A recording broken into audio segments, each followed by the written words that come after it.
Thank you, Madam Speaker. Today and this week has been Police Week here in Washington, D.C.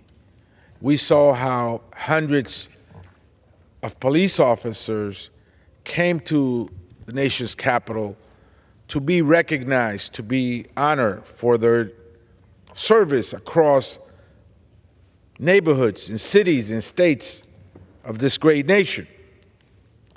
Police officers respond to crises, to a violent situation, to a family conflict, to someone brandishing a weapon. Very often, it is not often that a police officer responds to a friendly situation. They respond to conflict. So they put their lives on harm's way for all of us in America. And neighborhoods across the country expect police officers to show up when they call upon them to protect them.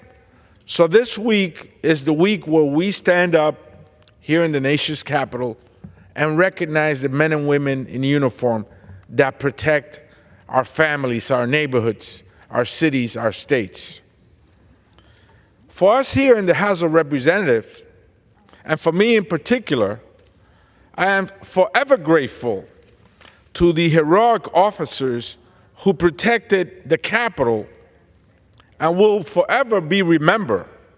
The 140 officers who were injured and the 5 who lost their lives as a result of the attack on January 6th right in this chamber.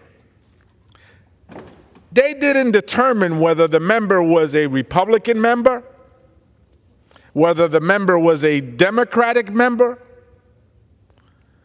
They came to protect our lives, and in many ways they also showed up here confronting a violent racist mob to protect democracy, to protect the House of Representatives, on the other side to protect the Senate.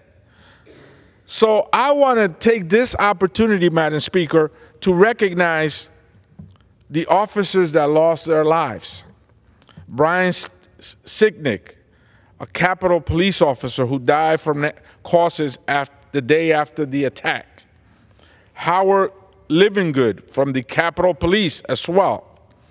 Jeffrey Smith from the Metropolitan Police Department. Gunther Hashida from the Metropolitan Police Department, and Kyle DeFreitag from the Metropolitan Police Department. I am grateful for the brave officers also that testified in front of the January 6th committee.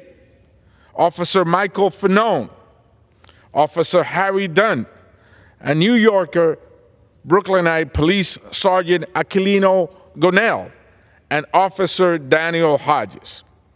But it has been more than a year since Congress agreed to install a plaque to honor the officers who defended this very Capitol during the January 6th attack. So I brought a poster of that plaque that has not yet been installed. And we can talk all the fanfare we want about how great the police department is here in the metropolitan D.C. area and across the country, but we have failed for over a year to properly recognize the Capitol police officers and the local police departments that protected our very own lives.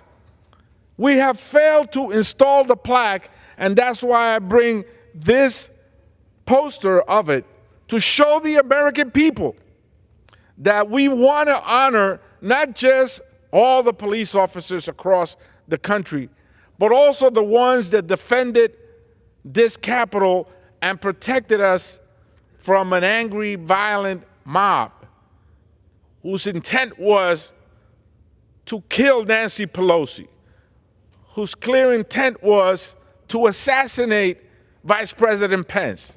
They made no distinction on our political affiliation here in this chamber. They weren't going to ask you for your pin or your voting card and whether you are a Republican or a Democrat. They will have made no distinction, and yet the police officers were here, and we have failed to properly honor them. Your time has expired. Madam Speaker, I yield back. Thank you.